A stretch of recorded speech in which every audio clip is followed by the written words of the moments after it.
The biggest names in the game are here. The Jasper Probenkruk III, South Carolina State University. This is the Rob Dibble Show. Our good friend now joins us. We were just waiting for the Bengals to get to where they are now to bring Mike Petraglia on.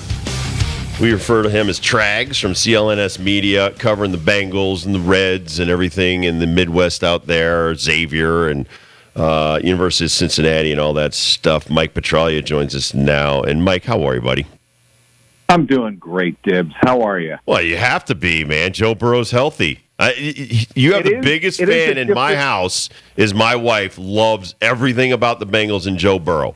That's how captivating this guy. You're talking like lifelong Red Sox fan. She loves her some Joe Burrow. Yeah, that's because he's got that Tom Brady vibe a little bit.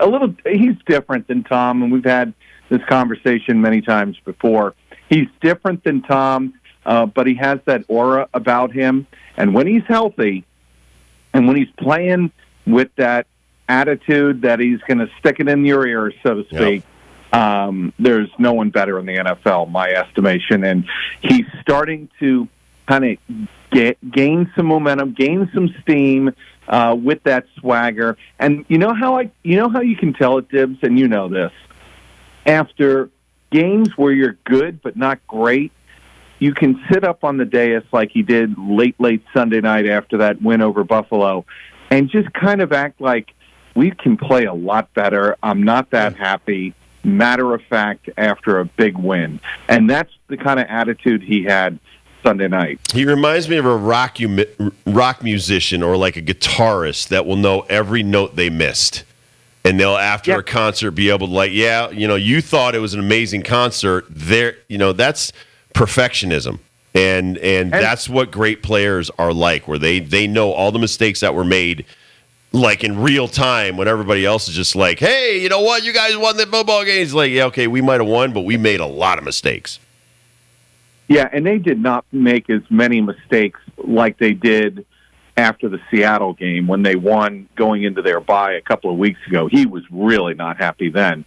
But on Sunday night, it was like, okay, we've won 4 straight, but we're still 5-3. Technically, we're still in last place in the AFC North, which is inconceivable, I'm sure, to a lot of Patriots fans who have suffered through a different type of ignominy this fall. But, that's where the Bengals are. The Bengals feel like they are a Super Bowl team, yet they have 3 teams ahead of them in their own division. And that's, another reason why I think Burrow was like, we're starting to play well over the last couple of weeks. No question about that. But there is a long way to go. So that tempers, I think, his giddiness, if you will. Now, we can see it with wins and perhaps like stats and who he's throwing to. But what have you seen with your eyeballs that are different because of him being healthy? What things can he do now that he couldn't do week 1 through 3? Well, Ben, he can read downfield much better. And when you're worried about being a statue in the pocket, which is essentially what he was for the first 4 weeks of the season, you're more concerned about getting rid of the ball very quickly and not getting hit. And you could tell that was on his mind. And not getting re-injured, I might add. Right. But now, if he feels some pressure, he can take off and reconstruct the pocket. And that's a big deal to a quarterback like Burrow, who's always got his eyes downfield. He's also throwing incredibly accurately. That's the other big improvement I've noticed, is that the last 3 weeks, 3 games, he's been the most accurate passer in the NFL. He made some throws Sunday night that were jaw-dropping. If you were sitting in the press box or obviously, watching at home on television or in your favorite adult drinking establishment, if you were watching that game and you saw Joe Burrow throw that 1st and 10 pass to Tyler Boyd on the final drive of the game to kind of eat up clock in the 4-minute drive with the lead, that was incredible. I mean, he put it in the only place that Tyler Boyd could really catch that ball. It was on an out pattern. He threw a great pass on the first touchdown of the night to Irv Smith Jr. He threw an absolute dart to T. Higgins on a slant route. on their final scoring drive that led to a field goal. And he also threw a third down pass also to Tyler Boyd that was incredibly accurate and in an incredibly tight window in front of the Bengals sideline. He made numerous eye-popping throws on Sunday night. That's the other thing I've noticed in the last couple of weeks watching Joe Burrow. Well, and Mike, and even against like Seattle and San Francisco, I don't value them as much as the offense of the Buffalo Bills. To hold the Buffalo Bills to 18 points and do what they did against Josh Allen and company, I thought was impressive on the defensive side. Has the defense started to catch up with the offense in this 4-game winning streak? Well, it certainly has, Dibs, when you're talking about creating turnovers. The Bengals are a +9, which is tied with the Chargers for best in the National Football League. If you're +9 in turnover differential, you're going to win most of your games, even if you're not playing at your very peak. And you're going to be a very good defensive team, even if you're giving up some yards. And Lou Anarumo, the defensive coordinator, has always said, don't care about the yards, care about the points. And his defense has always played like that. That hit by Nick Scott, the free agent safety signed to replace Jesse Bates, or Von Bell, I really should say. The signing of Nick Scott is starting to finally pay off. He got off to a slow start with the Bengals, and there were people wondering, if that was the right fit. Well, Nick Scott is starting to show that, yes, it was. He made the hit on Dalton Kincaid. He flipped him over. Jermaine Pratt, who was supposed to be the covering linebacker on that pass completion, made up for it by punching the ball loose. And then, of course, Nick Scott recovered the ball. What's your assessment of the Buffalo Bills after watching them up close and personal on Sunday? I mean, they're still 5-4, but a lot of people are expecting, a repeat performance of last year, even going further. But it just really hasn't gotten out of the blocks like people expected. What do you think that could be holding them back, or at least their problem that they need to fix? I don't think they have enough depth.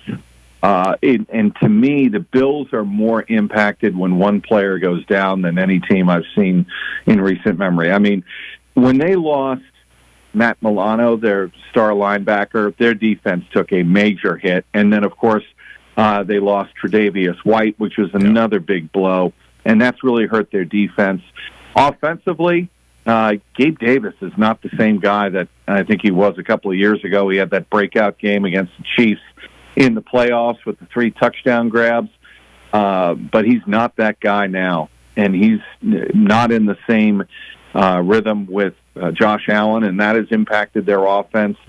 They don't really have a stud running back, and certainly, the Bengals have given up a lot of yards this year on the ground, and teams have gashed them. The Bills were not able to do that on Sunday night. That was a big reason the Bengals, I think, were able to, really control the tempo of that game.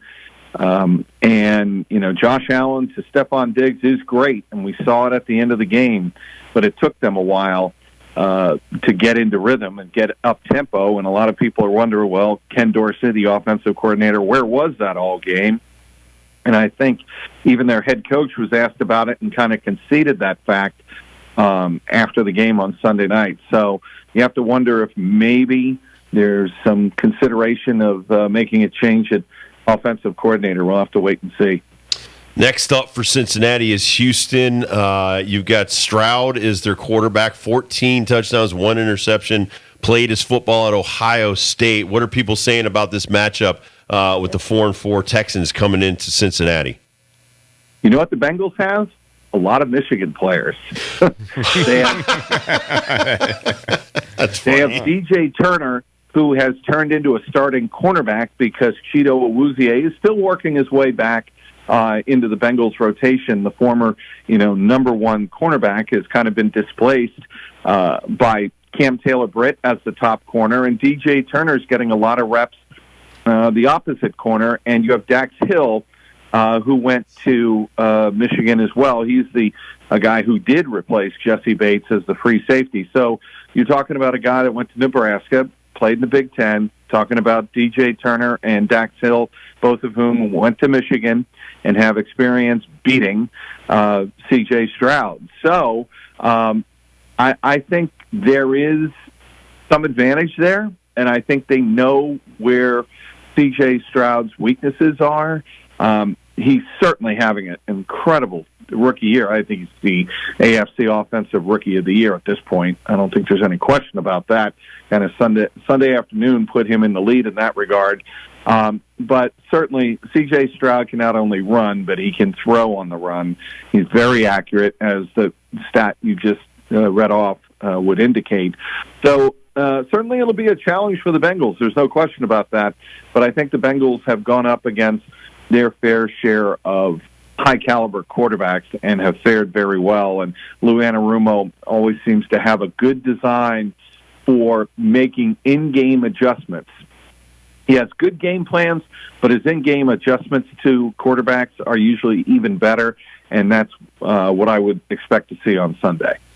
The Bengals will now go, or they'll stay at home. They're taking on Houston before they take on the Baltimore Ravens, which everybody should be anticipating that game coming up here in a couple of weeks. The team that you used to cover is having one of their worst football seasons in recent memory.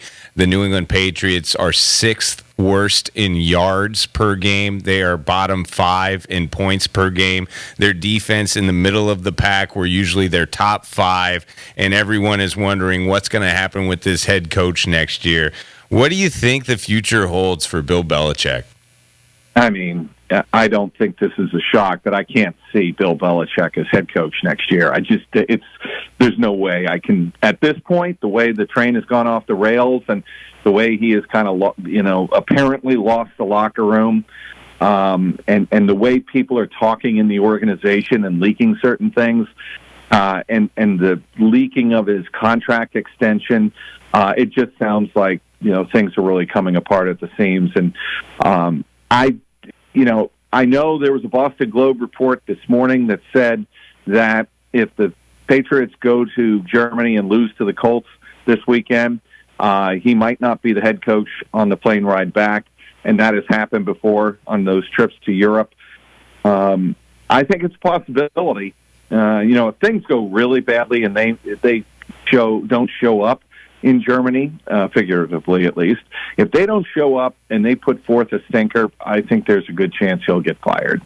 I just don't think the Krafts want this image of the franchise being muddied anymore, certainly in the local media there, and that carries a lot of weight with the Krafts. I know there has been speculation that the Krafts are holding out to hopefully trade Bill Belichick to a team like Washington, and we've all heard that speculation.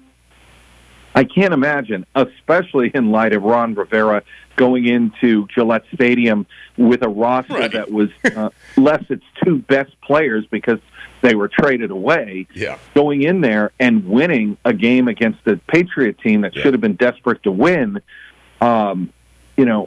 If I'm the owner of the Washington Commanders, do I really get that much more of a bump from keeping Bill or hiring Bill Belichick? And, he's 72. I don't think I do. I know some people have made that point to me that, you would hire Bill because he's got the 6 rings, he's got the 8 rings, he's got 6 Super Bowls as a head coach. He's the most successful head coach in history. I don't think there's any question about that. And I just don't see an owner, even with all of that history, wanting to hire a guy like that to energize a fan base that's all worried about winning going forward. Joey Votto, to switch gears to MLB over there in Cincinnati, not being brought back. I think Ben told me $7 million to buy him out or not bring him back. I think $20 million if they were going to bring him back.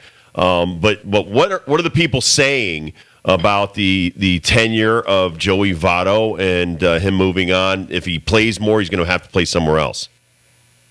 It was time. Joey Votto, the last couple of years, Dibs, just was not as productive. His average was around 215, 220. His slugging was down 200 points, down in the low 700s. The OPS was in the low 700s. The slugging certainly was down in the upper 300s. Those are not Joey Votto numbers. The only thing he can still do is work a walk. But are you keeping a first baseman at 40 years of age, going to be 41, to work walks? I don't think so. And certainly in the traditional sense, you need a corner position in baseball to produce offensively, and Joey Votto isn't that anymore. If he really wants to play somewhere, I can see a team, maybe Toronto. But again, Toronto's not going to be able to offer him that much playing time. No. Maybe Cleveland. That's a possibility, but it'd have to be the absolute perfect situation where a team can spot him, 40, 50 starts a year, and Votto would have to be happy coming off the bench. Well, during the offseason, Trags, Dibs, you too. I don't need you guys getting Cincinnati Reds fans all geared up to win the Central because it's already sewn up. 100-game winner coming to Chicago. Craig Counsell, now the head coach. Can't wait for next year already as a Cubs fan. I love this lineup now that we just stole the coach from the Brewers. Hey, Ben, the Brewers. Ben, did you... I'm going to pull a Terry Francona here, and Dibs knows what I'm going to do. What did you just call Craig Counsell? I don't know what it 100-game winner? Yeah, something like that. Head coach? Oh, yeah. He's manager. I like saying coach in baseball. Yeah. He's a ex-football okay, player. John Fogerty. What do you think of the deal, man? I think it's pretty brilliant by Jed Hoyer. Yeah. It's kind of cutthroat, to be honest about it. Very. The problem I have about this is the lack of communication with David Ross. If you're going to do that, let David Ross know for I was telling Dibs they met each other in the hallway. Hey man, what are you doing here? I agree, but that to me is inexcusable. That is, classless, if you ask me. And I think a lot of people in baseball who've been around the sport a long time, Dibs, would agree with that you just don't handle things like that, especially a guy that helped you win a world championship, football, right. Yeah, football is so different, but in baseball culture, you're around these people every single day. And if that's the way you handle somebody who, becomes closer to you than some family members, I just don't think that's cool. But I think from a baseball perspective, Craig Counsell is a terrific hire, and certainly somebody who is geared competitively to get the job done and has experience winning. Does more with less. He's a great coach. He's a great coach. See, Dibs is saying it too. No, he's actually going to be really manager. good with the Cubs. Great manager. We'll see. I mean, we'll see how much the Rickett family allows him to run that show. So, Mike Petraglia, always great to have you on, my friend.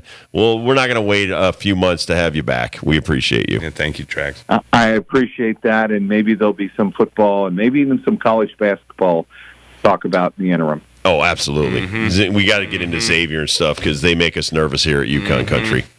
Thank you, Trags. All right. All right, be well, my friend. Mike Petraglia, everybody, CLNS, he does a great job. Read his stuff, man. He's inside that locker room every day with the Bengals and definitely going to give you more than anybody else as far as digging up great stories. Dibbles and Bits is next, brought to you by Northeast